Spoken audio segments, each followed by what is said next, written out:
인간의 패배에 탄식했고 많은 사람들이 충격에 빠졌죠. 인류의 모습이 그렇게 될 수 있지 않을까라는 생각을 했어요. 논리적인 완결성을 추구하는 AI가 결코 학습하기 어려운 인간만의 마지막 한 수가 아닐까.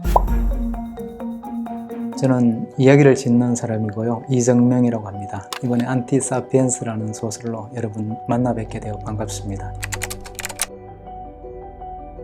안티사피엔스는 근미래를 배경으로 인간과 AI 간에 벌어지는 심리적인 대결을 그리는 작품입니다. 최근에 미 국무부에서 AI에 관한 보고서를 채택한 바가 있는데요. 주요 AI 기업의 경영자들이라든가 국가안보 관련자들을 심층 면접한 결과 AI가 인류를 멸종시킬 수 있는 정도의 위협이 된다라는 보고서를 채택했습니다. 노암 촘스키라든가 제프리 힌턴 같은 석학들도 AI의 위험성에 대해서 지속적으로 경고하고 있습니다. 이런 경고를 접할 때 우리는 흔히 터미네이터와 같은 영화 속에 고도로 발달된 AI가 로봇 군단을 가지고 인간을 공격하는 디스토피아를 상상하는데요. 석학들은 AI가 그렇게 직접적인 폭력으로 인간을 공격하기보다는 좀 더 내면적이고 심리적인 방식으로 인간을 공격할 거라고 이야기합니다.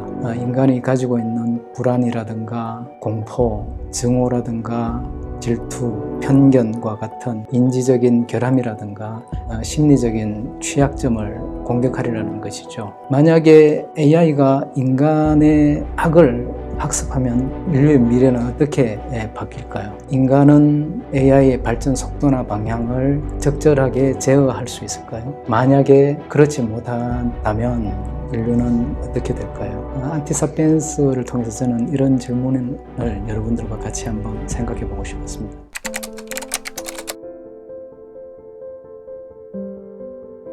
알파고와 이세돌 구단의 대결은 소설 속에서 주인공들이 선택의 기로에 설 때마다 굉장히 중요한 단서들을 던져줍니다. 4승 1패로 알파고가 승리를 거뒀을 때 많은 사람들이 충격에 빠졌죠. 인간의 패배에 탄식했고 또 어떤 사람들은 이세돌 구단이 거둔 유일한 승리에 위안을 받기도 했습니다. 그렇지만 모든 사람들이 AI가 앞으로 인류의 미래를 어떻게 바꿀 것인가에 대한 불안을 느낀 건 마찬가지였겠죠. 저는 그 당시에 이세돌 구단의 맞은편에 앉아있던 무표정한 한 남자에 주목했습니다. 그분은 구글의 딥마인드의 연구원이자 알파고 프로젝트에 대한 논문의 공동 제일저자였습니다. 그리고 아마바둑 6단이기도 했는데요. 그분이 5번의 대국이 벌어지는 5일 내내 알파고가 도출해낸 수를 이세돌 구단과 마주본 그 바둑판 위에 그대로 옮겨놓는 역할을 했습니다. 저는 그 모습을 보고 자신이 만든 AI가 도출한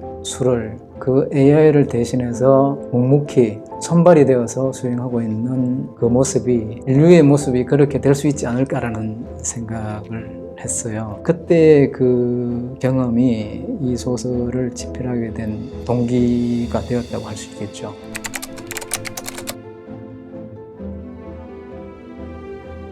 AI가 인간을 완벽하게 학습할 수 없는 인간다움이 중요한 것이 아닌가라는 생각이 듭니다. 이세돌 구단이 알파고를 이긴 78번째 수가 신의 수라고 불려지는데요. 완벽한 연산으로 수를 도출해내는 알파고가 결코 이해할 수 없는 굉장히 엉뚱한 인간만의 수였다고 할 수 있겠습니다.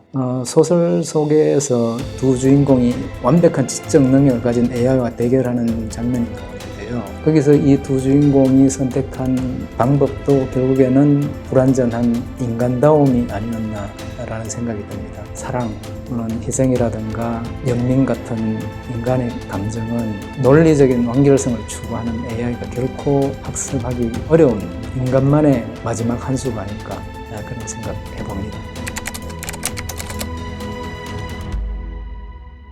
인간이 인간을 멸절시킬 수 있는 유일한 천적이라는 생각이 듭니다. 그렇지만 어떤 위협이 되든 인간은 극복해 나갈 수 있을 거라는 믿음이 있습니다. 결국 인간을 구원할 수 있는 유일한 존재도 인간이 아닐까라는 생각도 하고 있습니다.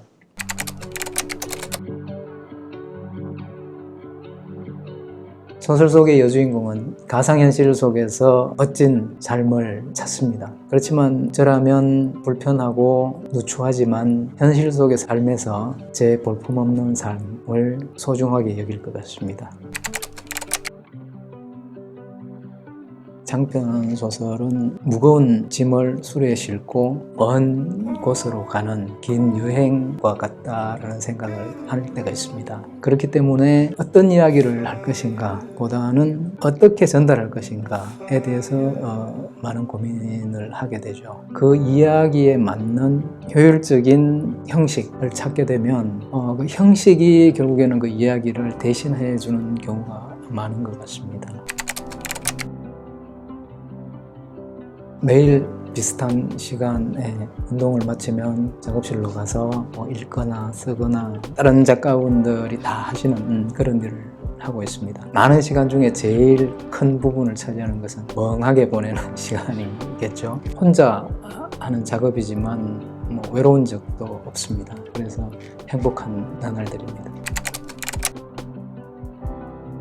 베냐민 라바투트인가요? 네, 그 작가분의 우리가 세상을 이해하길 멈출 때라는 소설을 너무나 재밌게 읽었습니다. 하이젠베르크나 아니면은 슈레딩거 같은 현대 물리학, 현대 수학의 매력에 푹 빠질 수 있을 것 같아요. 그리고 존 윌리엄스라든가 윌리엄 트레버 작가의 근작들을 읽고 있습니다.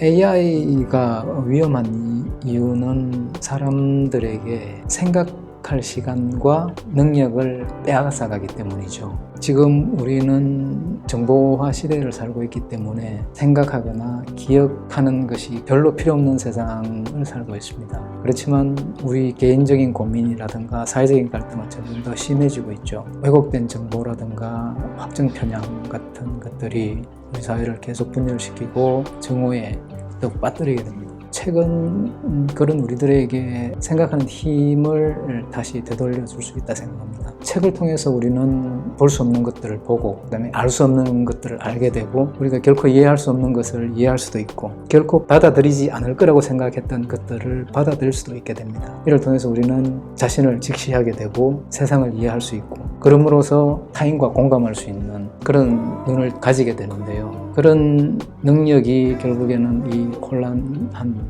세상을 건너가는 힘이 아닌가 라는 생각을 하게 됩니다. 3년 만에 다시 안티사피엔스로 인사드리게 되는데요. 여러분 더 건강하시고 알찬 나날도 보내시면 좋겠습니다. 감사합니다.